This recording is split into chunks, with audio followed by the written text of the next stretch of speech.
trouble memorizing jazz tunes, and would you like a simpler method? Well, I have been on a lifelong search for tips for memorizing things, and I came across Conrad Cork's Lego Bricks for Harmony concept a number of years ago, and only in the last few months have I really begun to absorb and really understand it. And I wanted to make these videos to share the concepts with other people and help it evolve into new generations, because I think it really deserves to live on, even though Conrad Cork has sadly passed away. There's another follower of Cork's, John Elliott, and I highly recommend both of their books. Conrad Cork's book is called The New Guide to Harmony with Lego Bricks, and then John Elliott wrote a Cork-approved book called Insights in Jazz. You can buy both of these online. And in case you're wondering why you should try to learn something like this, one thing I think it really helps with is understanding very common types of movement, even supposedly advanced types of movements. Coltrane changes, Cherokee, and Conrad claims Cherokee's not a hard tune at all. Ladybird turnarounds, Donna Lee openings. Understanding why tunes go to the 4 so often. So before we get into what the Lego bricks are, let's talk about the other piece of the system, which is joins. And we have 12 possible notes, so we have 12 possible ways to get from one sequence of chords to another sequence of chords. And Conrad Cork gave these methods of getting from place to place names. Now this is a fun diagram that, in addition to having the names and the intervals, shows the symmetrical nature of moving up or down by an interval or its mirror interval. So our first option is to not move at all, and that is called New Horizon. We can go up a half step, that's called a downwinder. We can go up a whole step, that's called a homer. It's called a homer because usually it's part of a 2-5-1, which is going to take you back to your original key, original note. We've got a flat third, which is called a Cherokee. We've got a third, which is called a Woody. We've got a fourth, which is called a high jump, and I really like high jump. This is one that I have remembered, and the point about high jump is it's like you're jumping up around the circle of fourths. So C to F, or F to B flat, or B flat to E flat. That's called a high jump. A bobble, that's from Baubles, Bangles, and Beads, and that is a tritone. People easily say tritone and know what they mean. That's one of the issues with these names is, do you want to remember these names or do you want to remember the intervals? In some cases, I think it's mixing and matching is fine, but I do like high jump, for example.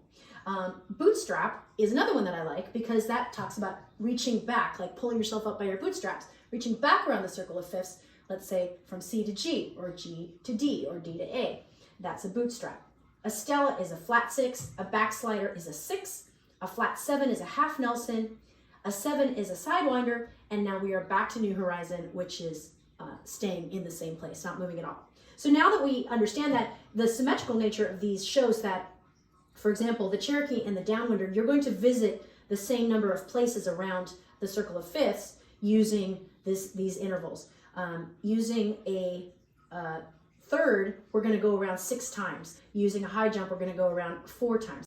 Using a bobble 3 times. Bootstrap, we're going to go around 12 times. Stella 1 time or 2 times, etc. So that's what this little diagram is showing. And it was a fun thing for me to copy out because a really important message in the Lego Bricks to Harmony book is you must learn your circle of fourths, circle of fifths, because those movements are so common. Now let's move on to understanding the actual Lego bricks and these common contrafacts, okay? Let's start diagramming Autumn Leaves. This is a simple tune that is going to show us the bricks in action. We're in the key of G minor. We start with C minor to F7 to B flat, major 7 to E flat, major 7. This is our first brick, and it is called an overrun. The reason why it is called that is because you have a 2-5-1 to B flat, right? But instead of stopping at B flat, it overruns through the circle of fifths to the next item on the fourths, on the circle of fourths, I should say, E flat. So we go C, F, B flat, E flat, and we see it right here.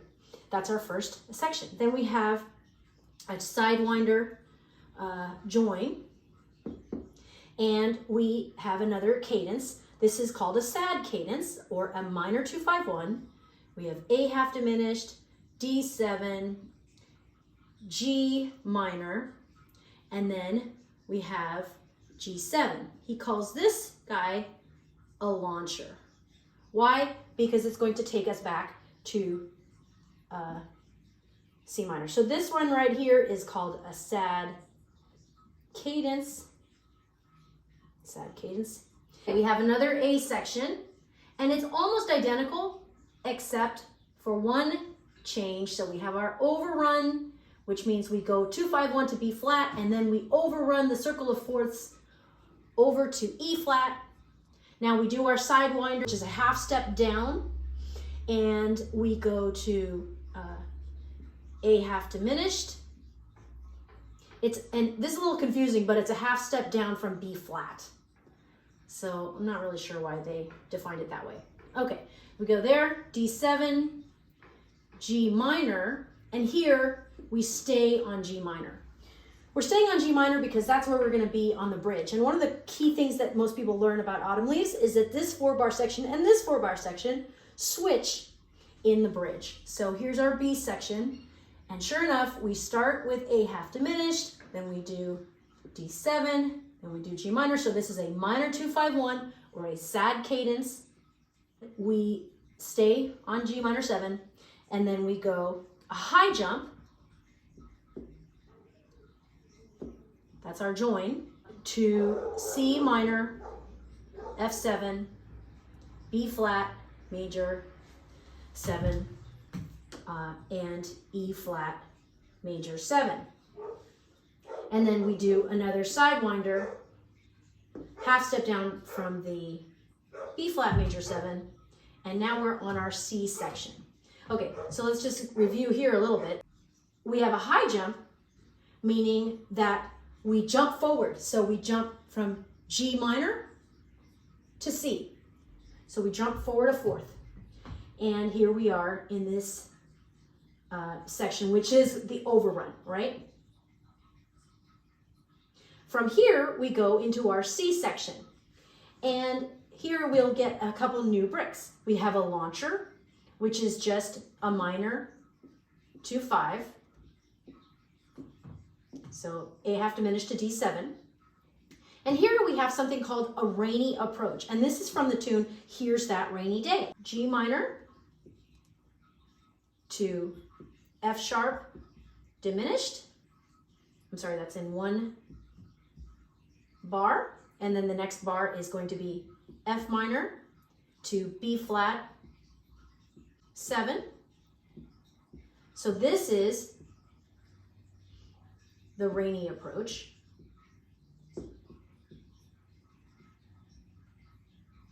So if that in fact is going to be our 3 to flat, 3 diminished to 2 to 5, 7, this B flat 7 is the fifth, it's the dominant of E flat 7.